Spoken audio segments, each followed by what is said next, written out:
Muy buenas tardes, bienvenidos y bienvenidas a la emisión central de Noticias 7. Son las 13 horas en punto y tenemos información de lo que ha suscitado en el Ecuador y en el mundo durante estas últimas horas al respecto de esta tragedia en Colombia.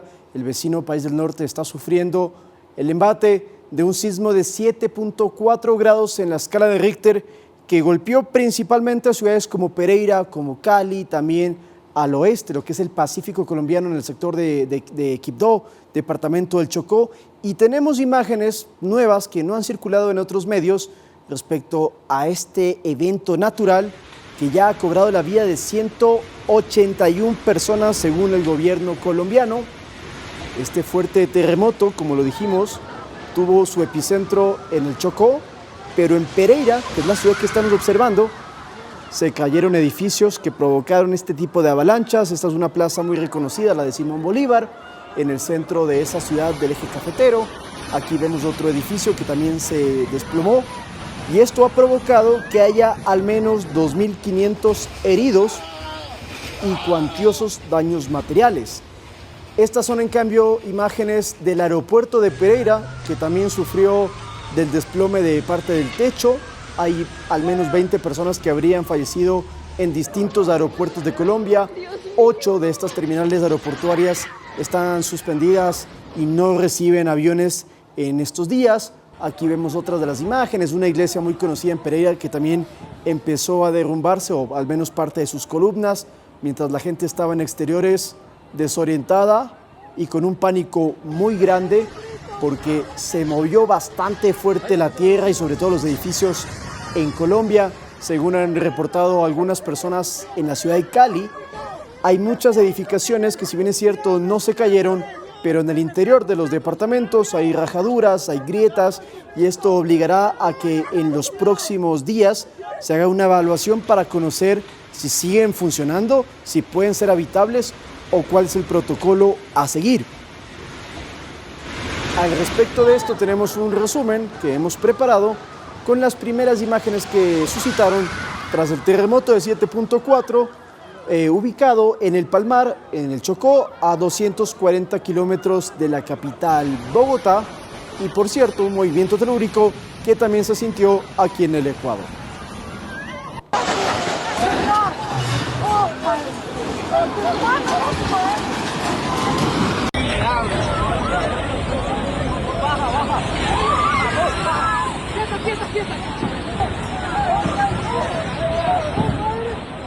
Se trata del terremoto más fuerte que ha golpeado a Colombia en la última década, según medios locales de ese país.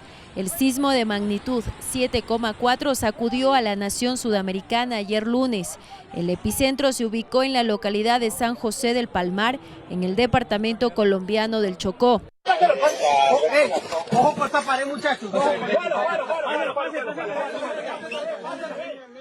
Más de 1.500 viviendas resultaron afectadas en Cali, Manizales, Pereira y otras ciudades, catapultando a comunidades a un estado de desastre nacional.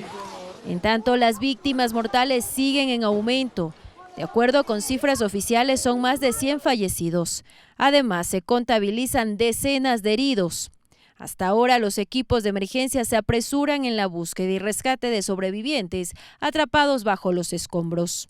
El presidente de Colombia, Abelardo de la Espriella, quien apenas asumió el cargo el viernes, convocó a un comité de emergencia para liderar personalmente los esfuerzos para intentar rescatar a las personas atrapadas en los restos.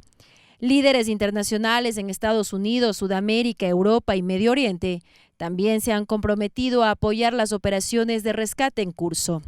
El movimiento telúrico se sintió con fuerza incluso en Quito y Panamá, informó el Servicio Geológico colombiano.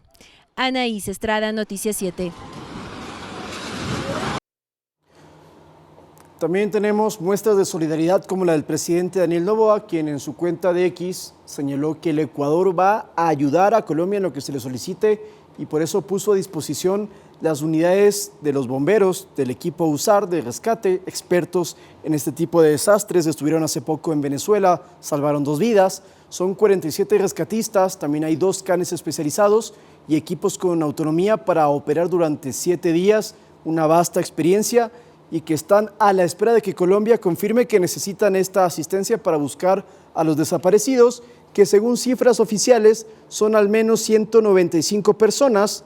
También se habla de 2.595 heridos, 1.136 viviendas destruidas, 74 carreteras con daños y 85 centros de salud que resultan también afectaciones en su infraestructura, 800 escuelas con los mismos problemas, y se habla de más de 5.000 casas y edificios que tendrían algún tipo de inconveniente por este movimiento telúrico.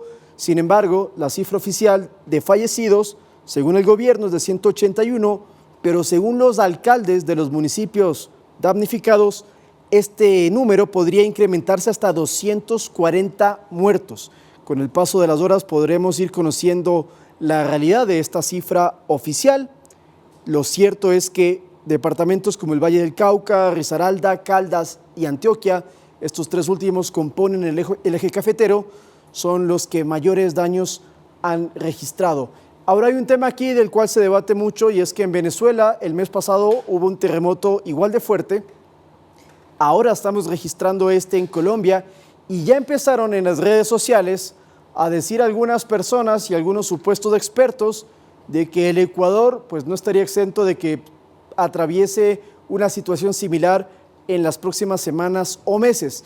Eso dicen en las redes sociales, pero justamente es lo que queremos descartar con expertos reales que nos digan si se puede o no predecir un terremoto. Ya sabemos muchos de que no, pero escuchémoslo en boca de quienes son expertos en la materia, científicos. Edison Saavedra, nuestro compañero, se encuentra justamente en el Instituto Geofísico con un vulcanólogo para que nos despeje dudas, Edison, respecto a estos comentarios de redes sociales que están generando pánico en la población. Te escuchamos, buen día. ¿Cómo estás, Lautaro? Así hacemos contacto desde el Instituto Geofísico. Son las 13:07 en vivo, justamente para aclarar lo que bien mencionabas, ¿no? En redes ya se estaba mucho desinformando sobre que el próximo sismo será acá en Ecuador. Desde el Instituto Geofísico nos han dicho que esto no se puede prevenir, que pues los sismos ocurren prácticamente todos los días y a todos minutos en diferentes magnitudes, pero esto prácticamente es imposible predecirlo. Y justamente para ampliarnos esta información ya está con nosotros el doctor Sandro Vaca. ¿Cómo está, doctor? Buenas tardes, bienvenidos a Noticias 7. En lo que hablábamos un poquito, primero solo para entender, ¿qué fue lo que pasó ayer en Colombia? Bueno, en Colombia básicamente lo que ocurrió es que hubo una ruptura en la placa Nazca que está ya en subducción. ¿Qué quiere decir esto de la subducción? Básicamente una placa densa que está bajo el mar, que se conoce con el nombre de placa Nazca, se mete por debajo del continente y llega hasta profundidades de algunos cientos de kilómetros bajo el continente. Entonces, si nosotros recordamos, este evento ocurrió a una profundidad de 100 kilómetros. Entonces, esta placa es básicamente un desgarre, perdón, el terremoto que ocurrió ayer es un desgarre, o es el producto del desgarre que se da en esta placa de Nazca ya en subducción. Doctor, ¿esto tiene alguna relación con los sismos de Venezuela? No, son completamente independientes y son dos sistemas completamente diferentes en cuanto a su dinámica o a su cinemática. En el primer caso estamos hablando de los sismos de Venezuela que ocurrieron el 24 de junio. Se generan en unos límites, en los bordes de placas. En este caso estamos hablando del borde de la placa Caribe con la placa sudamericana. Esto se da en el contacto o por la interacción de estas dos placas. Ahora, el sismo que ocurrió ayer en Colombia se da en el interior de la placa Nazca, ya a profundidad, y que ha entrado en subducción, y justamente por un proceso de desgarre. Lo que hablábamos al principio, doctor, es prácticamente imposible predecir un sismo de magnitudes de 7 como ha pasado en los países vecinos. Bueno, los sismos, como sabemos, son impredecibles, son sistemas muy complejos, y en función de esa complejidad, la ciencia aún no llega a predecir cuándo va a ocurrir un sismo, ¿no?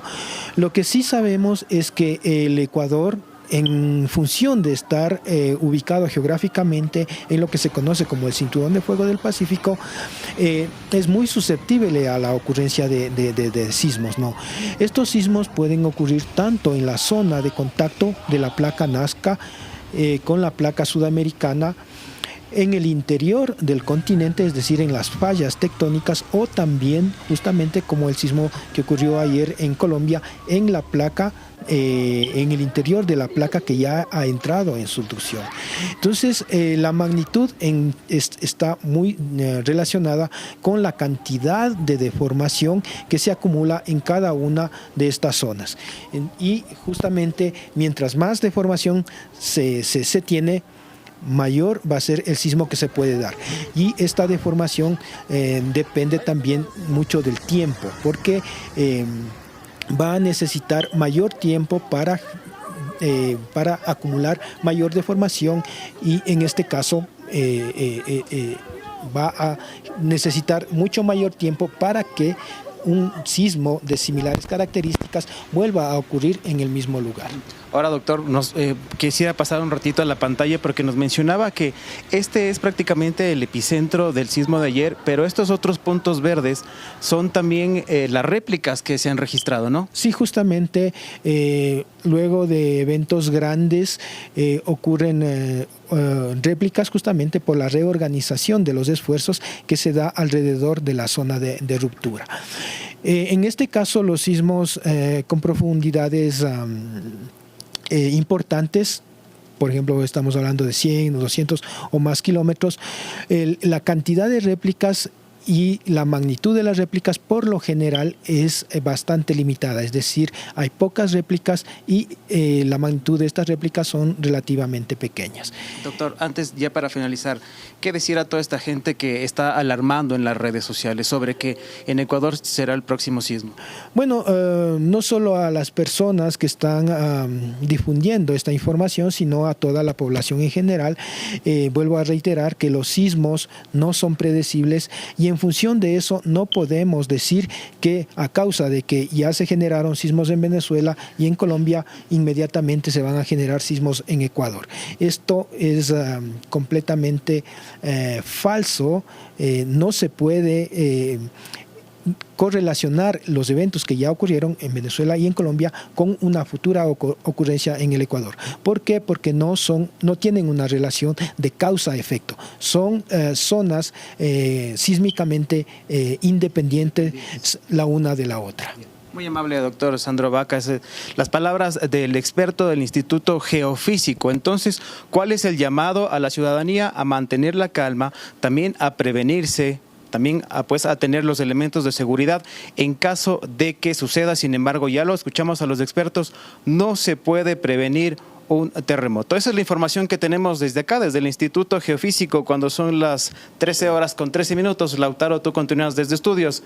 Buenas tardes. Gracias, Edison. No se puede predecir un terremoto, sí se lo puede prevenir, y eso implica que toda la comunidad y las autoridades pues estén al tanto de los protocolos y los mecanismos a seguir para evitar que en el caso de una emergencia de este tipo, como la que vimos en Colombia, pues la cifra de fallecidos y de heridos sea de cientos o inclusive de miles. Ecuador hace 10 años exactamente atravesó un hecho muy parecido que nos costó más de 600 vidas. Esperemos que eso no suceda, pero me quedo con lo que decía el experto. Son placas distintas, la de Venezuela, la de Colombia y la del Ecuador, por eso no hay una conexión directa. Es más, en estos días hemos tenido réplicas aquí en nuestros países, mejor dicho, sismos pequeños de 3 grados que no tienen nada que ver con un gran terremoto, así que evitemos caer en estas personas que simplemente generan pánico y que conmocionan a la población. Siendo las 13:14, cambiamos radicalmente de tema y vamos con información de seguridad, porque en la playa de Cojimíes, esto en Pedernales, provincia de Manabí, 3 hombres fueron asesinados y una mujer resultó herida, pero la policía entregó detalles de estas víctimas, pues todas pertenecerían a un grupo de delincuencia organizada, incluso uno de ellos tenía notificación roja de la Interpol. La tarde del lunes 10 de agosto, las balas irrumpieron en el balneario de Cojimías, en el cantón Pedernales, provincia de Manabí. 3 personas de sexo masculino perdieron la vida al ser sorprendidas por varios sujetos que llegaron armados por la playa a bordo de una embarcación. Las balas también alcanzaron a una mujer, quien resultó herida. Los pistoleros, tras concretar el ataque armado, huyeron por vía marítima.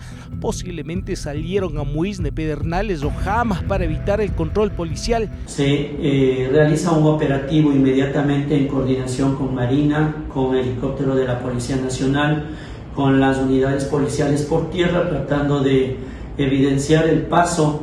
El ataque armado se registró en horas de la tarde mientras decenas de turistas disfrutaban del feriado. Los fallecidos, oriundos de Santo Domingo, fueron identificados según el jefe de la policía del distrito Pedernales Jama. Los 3 hombres registran varios antecedentes. Incluso uno era buscado por la Interpol. Contaba con difusión roja. La primera, 5 antecedentes por asociación ilícita y tráfico de drogas. La segunda persona también tiene 5 detenciones por robo. La tercera persona llama la atención que tiene también 2 delitos. Las investigaciones se extienden a Santo Domingo, donde ejecutaron varios allanamientos en busca de los autores materiales del triple crimen. El alto oficial de la policía reveló que las 3 víctimas mortales pertenecerían a un grupo de delincuencia organizada. En las investigaciones también nos arroja que pertenecen a la GDO R7. La mujer se recupera favorablemente, recibió un impacto de bala en el tobillo. Iván Casamen, Noticias 7. Policías resultaron heridos con perdigones tras un ataque armado en Quinindé, provincia de Esmeraldas, donde, por cierto, un adolescente está involucrado en este hecho y además hay otro adulto que resultó aprehendido.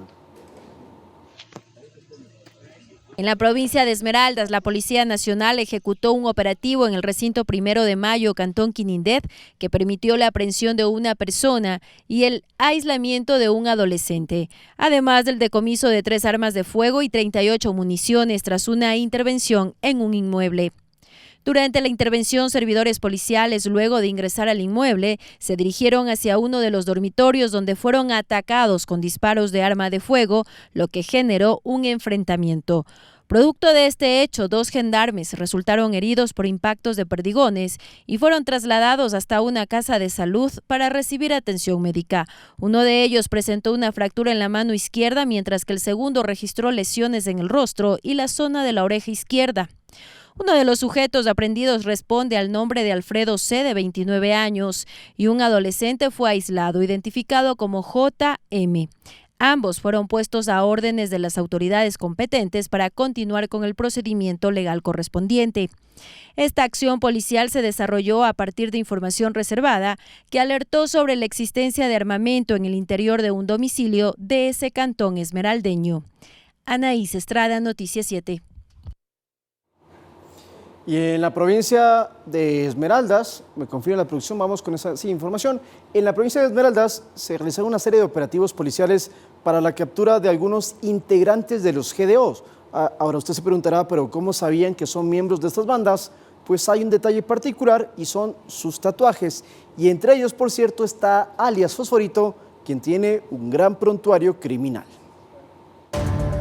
Tatuajes alusivos a sus hijas o familiares, a versículos de la Biblia, pero también a su banda están impregnados en los cuerpos de hombres que, según la policía, causaban el terror en Atacames, provincia de Esmeraldas. Mediante armas de fuego, disparos, proyectiles, amedrentaban a los dueños de los locales comerciales para poderles vacunar o extorsionar, como comúnmente se llama. Estos 5 sujetos pertenecerían a los lobos por los tatuajes de ese animal, un identificativo común en los miembros del GDO más numeroso del país. Quienes se dedicaban a la extorsión, al sicariato, al robo de motocicletas, de vehículos, mismos que han estado en Esmeraldas y Atacames haciendo de las suyas.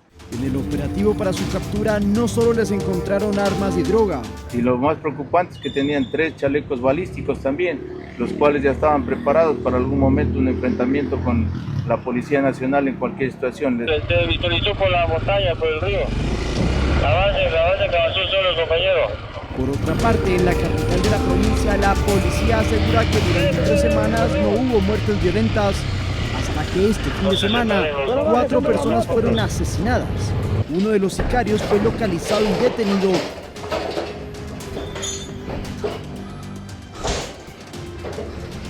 Se trata de Franklin C., conocido en el bajo mundo como alias Fosforito, un sujeto al que la policía ya lo tenía en la mira. Por boleta vigente que tiene en este momento en una investigación de hace 3 años atrás por el delito de asesinato a un servidor policial de la DINASED. Alias Fosforito trató de huir, pero no pudo. Este individuo pertenecería a los Tiguerones y habría acabado con la vida de sus víctimas por el control territorial de la zona, pues los fallecidos habrían sido de la banda contraria.